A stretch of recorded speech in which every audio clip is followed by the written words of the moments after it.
Assalamualaikum warahmatullahi wabarakatuh. Jumpa lagi bersama saya Riki Ahyari Iswara, Sarjana Pendidikan, tenaga pendidik mata pelajaran prakarya SMP Angkasa Nur Husain Sastra Negara Kota Bandung, dan saya merupakan calon guru penggerak angkatan 7 tahun 2022. Kali ini saya akan menunjukkan sebuah demonstrasi kontekstual di mana ini merupakan tugas 1.1.A.6. Menurut Ki Hajar Dewantara, pendidikan yaitu tuntutan di dalam hidup tumbuhnya anak-anak. Adapun maksudnya, pendidikan yaitu menuntun segala kekuatan kodrat yang ada pada anak-anak itu, agar mereka sebagai manusia dan sebagai anggota masyarakat dapatlah mencapai keselamatan dan kebahagiaan setinggi-tingginya. Nah, pada refleksi filosofi pendidikan nasional Ki Hajar Dewantara menjadi titik awal agen perubahan dalam transformasi pendidikan di sekolah. Konsep pemikiran Ki Hajar Dewantara ini merupakan jawaban yang tepat bagi bangsa Indonesia dalam upaya mempersiapkan diri menghadapi globalisasi abad ke-22 dalam memasuki era kemajuan iptek di mana yang akan datang. Dengan prinsip serta pandangan hidup menjadi manusia yang ing ngarso sung tulodo, artinya di depan memberi teladan, ing madyo mangun karso, artinya di tengah memberi kesempatan untuk berkarya, dan tuturi handayani, dari belakang memberi dorongan dan arahan, merupakan jiwa pendidikan nasional yang dapat diterapkan di kelas-kelas sebagai sistem pendidikan dengan ruang lingkup yang kecil.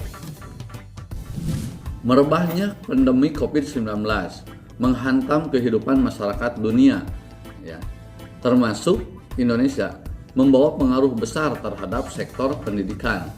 Adaptasi kebiasaan baru dilakukan pemerintahan Indonesia dalam upaya pencegahan penyebaran wabah COVID-19 itu.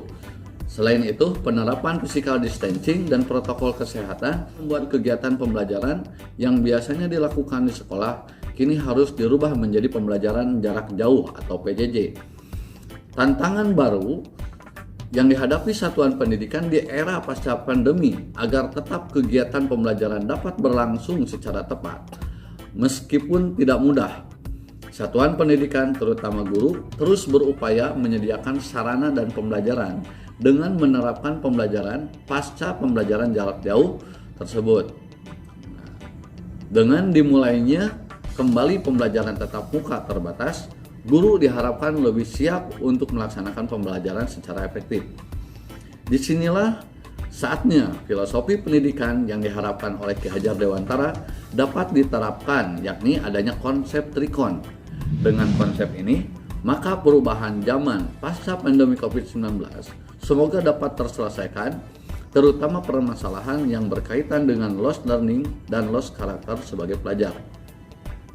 Adapun konsep trikon yang dimaksud di sini adalah yang pertama adalah kontinuitas. Artinya, pengembangan yang dilakukan harus sesuai dan berkesinambungan secara menyeluruh dan terus-menerus sehingga menghasilkan sesuatu yang terbaik atau perencanaan yang baik pula. Yang kedua adalah konvergen. Artinya, pengembangan yang dilakukan dapat mengambil dari berbagai sumber di luar, bahkan dari praktik pendidikan di luar negeri sekalipun. Dan yang ketiga adalah konsentris. Artinya, pengembangan pendidikan yang dilakukan harus tetap berdasarkan kepribadian kita sendiri. Nah, di sini kami berusaha membuat atau sudah menyelenggarakan yang namanya tantangan dan solusi penerapan pemikiran KHD sesuai dengan konteks kelas dan sekolah. Adapun kegiatan-kegiatan yang sudah kami lakukan adalah yang pertama mulai dari pembinaan pengurus OSIS. Karena apa? Selama pelaksanaan pembelajaran jarak jauh, OSIS ini tidak terlalu banyak dilibatkan.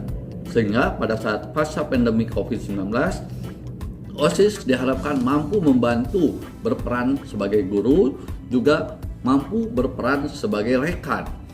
Artinya sesama mengajarkan dan berkolaborasi dengan temannya. Lalu kedua, kegiatan yang disebut dengan pembelajaran interaktif.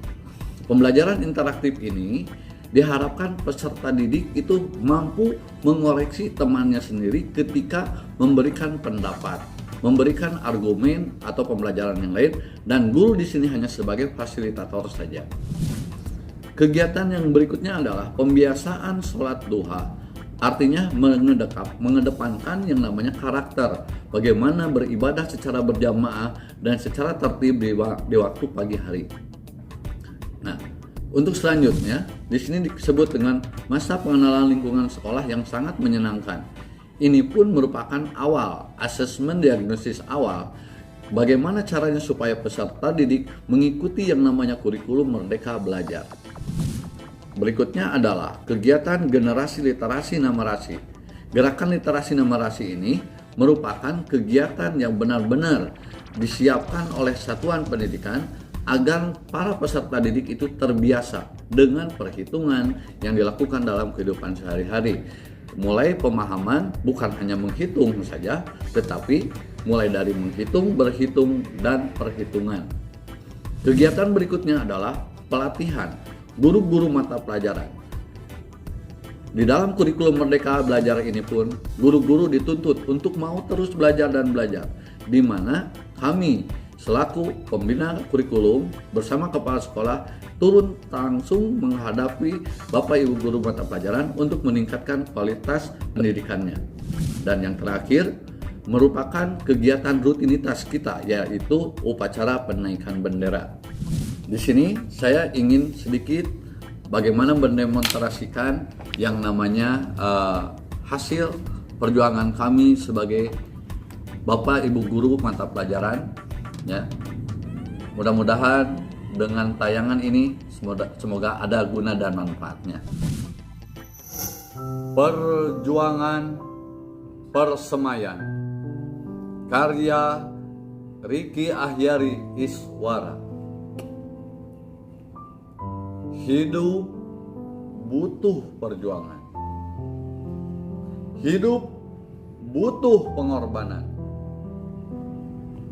Peradaban yang mengekang, peradaban yang menghadang. Dan ini harus diiringi tetes keringat yang membasahi badan, yang tak surutkan semangat untuk tetap menanam sang harapan. Berapa banyak halang dan rintangan untuk menggapai, tidak akan bisa menggoyahkan satu tujuan. Kelak entah kapan akan dituai, kelak entah kapan akan kembali hasil berkorban, dan kelak entah kapan sang buah manis akan tergapai. Percayalah, usaha tak akan pernah ingkar terhadap hasil. Iringan langkah sang buah hati yang dipikulkan dari sang pemberi amanat kepada para pejuang kuli kapur hanya bisa menyodorkan suri tauladan, hanya bisa memberikan semangat tatkala berjuang, hanya bisa memberikan dorongan untuk mau berkorban, dan hanya bisa menutup dengan iringan doa agar suatu saat terbentuknya kodrat zaman yang didambakan, yakni kebahagiaan di dunia dan terlebih kehidupan kekal abadi. Demikianlah demonstrasi yang bisa saya berikan. Mudah-mudahan ada guna dan manfaatnya. Atas segala kekurangan saya mohon maaf. Billahi taufiq wal hidayah. Wassalamualaikum warahmatullahi wabarakatuh. Salam guru penggerak.